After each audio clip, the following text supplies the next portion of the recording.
이재명 대표 불체포 특권에 대해서 정의당은 강하게 압박하고 있습니다. 들어보시죠.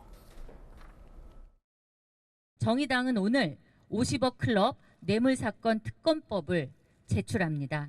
오직 국민적 눈높이에서 성역 없는 수사를 벌일 진짜 국민 특검, 공정과 상식 특검을 여야에 공식 제안합니다.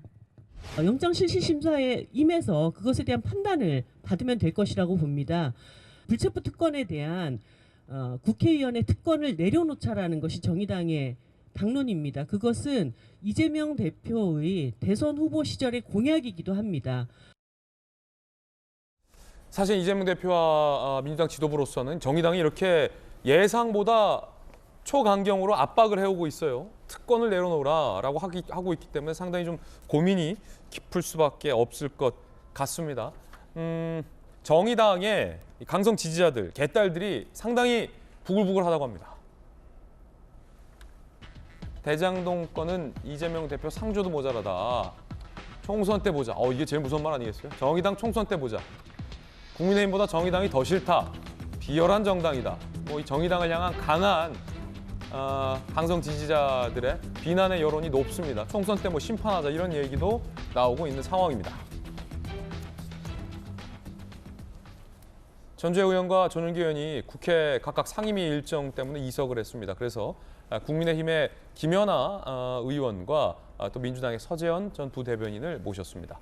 서재현 부대변인, 네. 지금 정의당이 방탄하지 마라. 체포동의안 찬성하겠다. 나오고 있어요. 민주당 내부에서도 찬성하겠다는 의원도 꽤 있다라는 얘기도 나오고 있어요. 그 대선 때 약속하셨잖아요, 이 대표가. 네, 특권 내려놓기로. 네, 맞습니다. 약속 이번에 안 지키십니까? 사실은 대표 입장에서는 상식을 넘어선 이런 예측 불가한, 그러니까 말씀드렸지만 불체포 특권이 아니라 이게 검찰의 행태에 대해서는 이게 본인뿐만 아니라 국회의원으로서도 이것이 만약에 방패가 아니라 이게 제도가 없으면 검찰이 더욱더 그런 의도성이 있다면 그에 대한 방어망이 없을 수 있다라는 논리를 펼친 것 같고요. 저는 이제 부결 얘기하는데 민주당 입장에서는 부결이라든지 그런 어떻게 보면 이탈표 고민하듯이 저는 국민의힘도 마찬가지라고 봅니다. 왜냐하면 국민의힘 100분 같은 경우에도 이재명 대표의 호불호를 떠나서 냉정하게 봤을 때 이것이 꼭 구속 수사를 해야 되는 필요성이 있는 것이고요. 그리고 또 좀 더 나아가면은 국민의힘 입장에서도 계속 방탄하면서 국민의힘이 어떻게 보면 이재명 대표를 이용하고 활용하는 정치적 목적이기 때문에 저희가 생각하는 가결이 어떻게 보면 부결이 더 높은 숫자가 나올 수 있다. 그래서 예측 불가능하는 것인데 정의당의 입장에서는 정의당의 당론이나 정의당의 입장이 있는 겁니다. 그럼 저희는 그에 대해서 존중을 하되 이것을 정치적으로 예를 들어 불체포 내려놓고 야당 대표로도 내려놓고 수사를 받으라 하는 것에 있어서는 좀 정치적인 목적이 있지 않나 하는 의구심은 드는 거 있습니다. 정의당이 이렇게 하는 게 정치적 목적이 있을 수 있다. 자, 김연아 의원님. 정의당이 뭔가 다른 목적이 있는 거 아니냐? 아니죠. 이제 정의당이 이제야말로 제대로 된 정치를 하는 거죠. 원래 정의당은 그런 목소리를 내야 되는 겁니다. 소수의 목소리, 그러나 올바른 목소리를 내라고 소수 정당에게 많은 청년들이 표를 줬던 것이고요. 그런데 그게 지난 20대 국회에서 선거법, 또 공수처법과 관련해서 정의당의 정체성을 잃어버리고 민주당이 이중대가 됐다가 오늘날의 정의당이 된 게 아니겠습니까? 저는 정의당이 이제서야 제자리로 돌아오고 있다, 또 제 모습을 갖추고 있다고 생각이 되고요. 민주당에서는 불체포 특권에 대해서 이재명 대표가 대선 후보 시절에는 자기는 과감히 특권을 내려놓겠다고 얘기를 했습니다.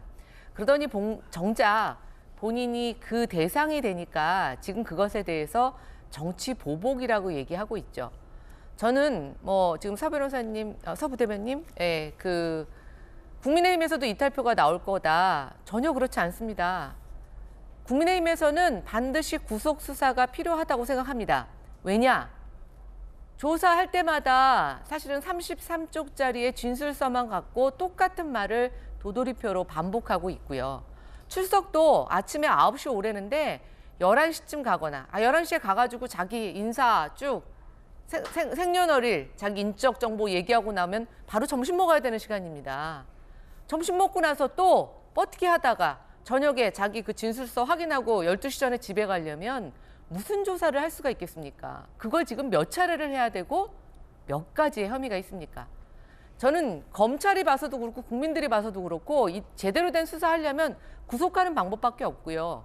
국민들도 이제 먹고 살기 힘든데 제발 이재명 대표 이 수사 얘기 좀 그만 들었으면 좋겠습니다.